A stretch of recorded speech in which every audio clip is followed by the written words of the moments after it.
Sa lobby na lang po, sir. Lobby po? Opo. Sir, saan yung lobby? Lobby. Labi? Mapupulang lobby. Pulang labi? Alright, so mga kawanabis, dito tayo dinala sa SM Mega Mall. And then, so kailangan pala natin umakyat ng 5th floor. Pinagod lang ako ng customer. Hindi na daw itutuloy yung booking.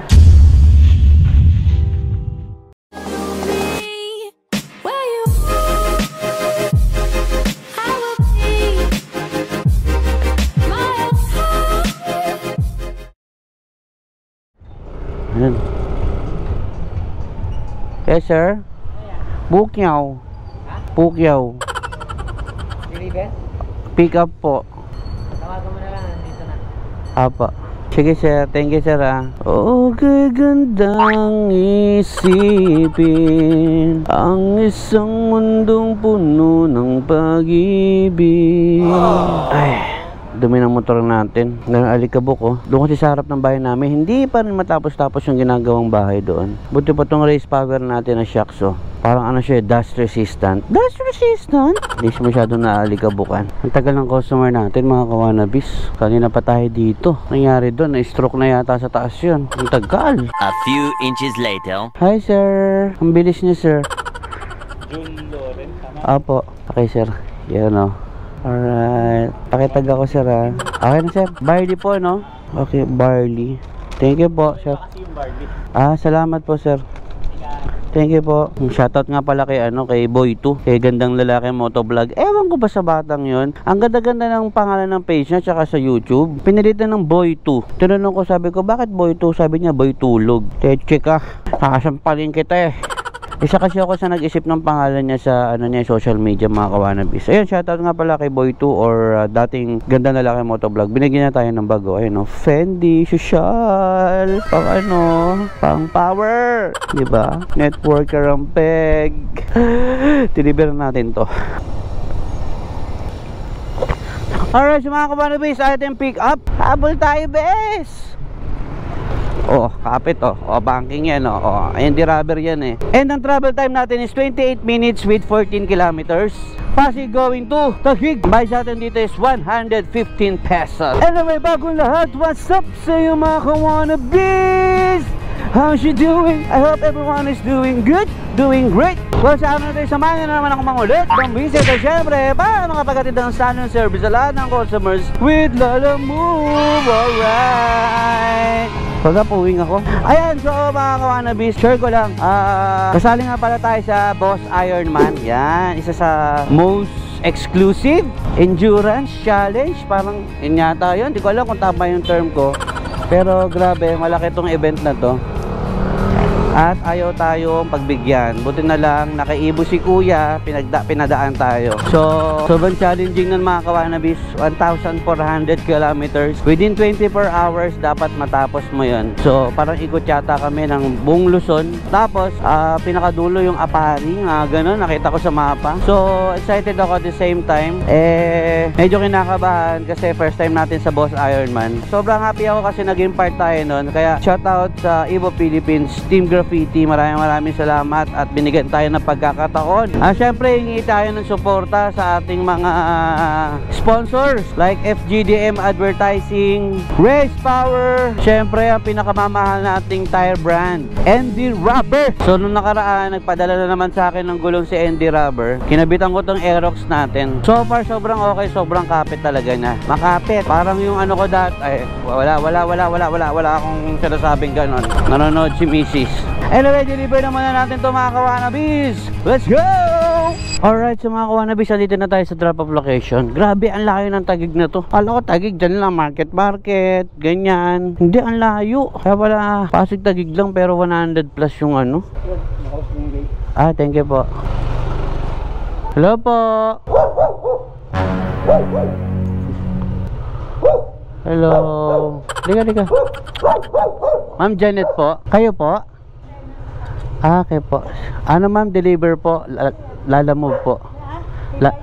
Opo, bayad na po. Kayo na lang po magbibigay. Sige po. Bali, ano to ma'am? Barley. Opo. Pakisabi po galing kay Barney. love you, you love me. Pakisabi po galing kay Barney. Apo. I love you, you love me. Thank you po. Ikaw, hindi ko tayo na ano tayo na ano. Edi wow. Ay, naku, sigip dito.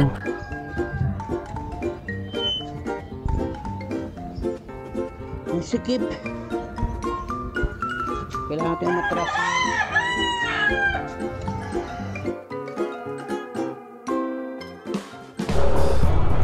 Alright, mga kawanabis, may booking na kaagad tayo. Bali, 9 minutes away yung pick-up location natin. Sabi, ang init na naman. Alright, so pick upin na muna natin. Let's go! Actually, yung helmet talaga is para yan sa Seiko. Sa Seiko talaga yan. Nung unang panahon, ang inihelmetan po ay Seiko. Gawa na, yun yung madalas ipinanglalaban ng mga mandirigma noong araw. No? Nagsisikuhan sila. Ayan, so tayo na lang kasi yung mga new generation na nag-helmet sa ulo hanggang sa nakasanayan na. Pero ang origin po talaga ng helmet is Seiko po siya sinusuot, kagaya ng ginagawa ni Kuya ngayon. So isa na naman pong kaalaman galing sa inyong lingkod, Julio Pabiem Vlogs. Magandang araw po, sir. Ako po yung naparito para kay Miss Angela po. Opo, ito po ba yung Visa Building? Kasunod na gate po. Hindi po ito yung Visa. Ay nako, hindi mabisa yung nilagay na pinpoint eh. Sige po, salamat po. Magandang araw naman, Kapitana. Dito po ba yung Visa Building? Kilala niyo po ba si Miss Angela? Sige po, tawagan ko na po, ano? Wait po ako. Salamat po. Kayo po si Miss Angela, ma'am? Picturean niyo ako, ma'am? Whole body, 1 by 1. Ay, kahit half body lang po. Sige po. Ayan. Okay po. Salamat, ma'am. Alright, so mga kawanabis, item pick up. And ang travel time natin is 38 minutes with 19 kilometers. Ang bayad po sa atin dito is 142 pesos. Taguig, going to Cubao. Cubao. Ang bayad po sa atin dito is 142 pesos, mga kawanabis. So, counterflow lang tayo, mga kawanabis. Total maluwag naman dito sa kabila. Safe naman yan, mga kawanabis. Charot. Alright, deliver na muna natin to. Let's go!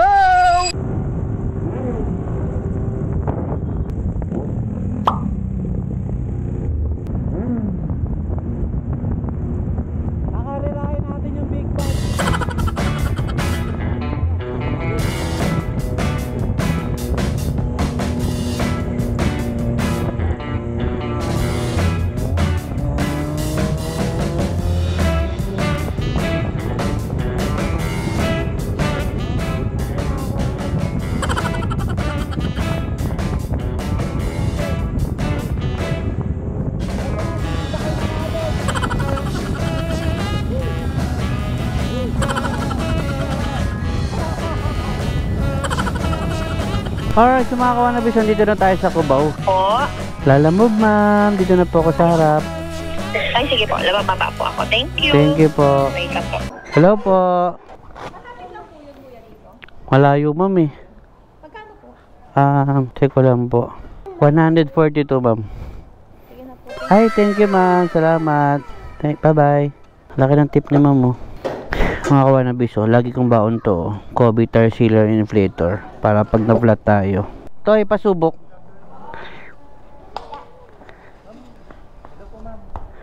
Ten. Ang kulit liit Ay, ikaw muna mag-vlog, dali. Ganito, suot mo.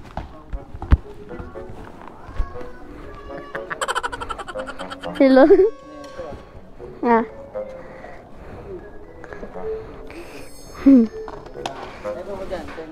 Okay.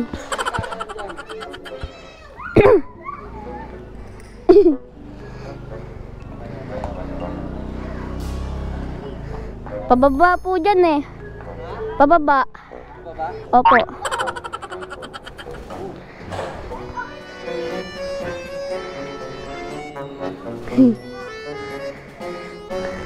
Opo.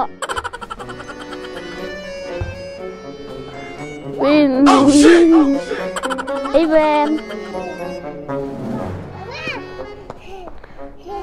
Mama! Mama! Papa! Sticker. Alright, sa mga Kawanabis, may booking na tayo. So, ang pick-up location natin is 6 minutes away, 1.6 kilometers. Tara, pick-upin na muna natin. Let's go! Okay, dito na tayo. Meow, meow. Hello po. Hello po, shout out. Shout out sa'yo, ma'am. Ang ganda ng araw mo ngayon, mama. Ay, cake yan? Tama-tama, ma'am. Mabilis lang masira sa loob ng lalabag yan, ma'am. Shoutout po sa inyong dalawa, ma'am. Sana tumagal pa kayo sa kumpanya nyo. Alright, so mga Kawanabis, item pick up. Ang dadalhin natin cake. Eto na. Dito na tayo magkakasira-sira talaga. So ang travel time natin mga Kawanabis is 21 minutes with 7.3 kilometers. At ang bayad po sa atin dito is tumataginting na 90 pesos. Quezon City going to Mandaluyong. 90 pesos, medyo maliit siya. Hindi ko lang kung bakit. Siguro malapit lang naman siguro to. Pero hindi eh. Mandaluyong eh. Alright, let's go! Sa lobby na lang po, sir. Lobby po? Opo. Sir, saan yung lobby? Lobby. Labi? Mapupulang lobby. Pulang labi? Address, hindi ko alam sa'yo. Abida Towers lobby daw. Labi, Tower 1 ba? Opo. Hello po. Kayo po yung sa cake? Happy birthday, ma'am. Ay, di ba? Alam ko ikaw yung may birthday, ma'am. Thank you po. Okay na to, ma'am? Salamat po. Alright, so mga Kawanabis, may booking na tayo. So, alright, so pick upin na muna natin. Let's go! Alright, so mga Kawanabis, dito tayo dinala sa SM Mega Mall. And then, ngayon ko lang kasi nabasa ng malinaw itong booking natin. So, kailangan pala natin umakit ng 5th floor. Oh, no! So, mga Kawanabis, nandito na tayo sa loob ng mall. Ano po, hindi na lang itutuloy, pero hindi na lang din namin kinancel.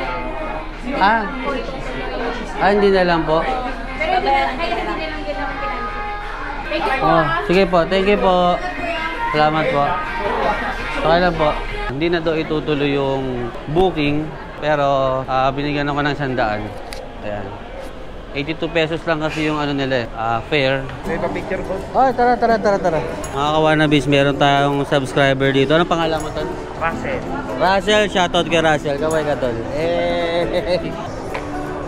Alright, so yun mga Kawanabis, mabalik na tayo sa motor. Ayun, so yun mga Kawanabis, shoutout kay Ricky. Ricky, no? So si Ricky, napakaswerte na ito. Nasa mood ako ngayon eh. Okay ba yan? Sticker lang hinihingi niyan, ha? Sticker lang hinihingi niyan, nakita ko dito sa labas. O, tala. Thank you. Andyan, nasa loob na lang. Alright. Ano pag gusto mo? Helmet? Okay. Abuso na yan, ha? Thank you. Welcome. Ayan, shoutout kay Ricky. Grab rider ng SM Mega Mall, no? Thank you. Ingat, ha?